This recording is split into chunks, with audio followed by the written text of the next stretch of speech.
मंत्री पंकजा मुंडे यांच्या शुभेच्छा वगैरे आल्या.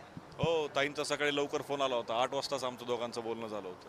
त्यांनी मला दरवर्षी त्या शुभेच्छा देतात न चुकता आणि त्यांच्या शुभेच्छा हे माझ्यासाठी प्रेरणा आहेत. आणि आजही तसंच आहे की मी आज तुमच्याबरोबर आहे, पण माझा वाढदिवस आहे, पण माझ्या मुली आज इथं नाहीत, त्या बाहेरगावी आहेत.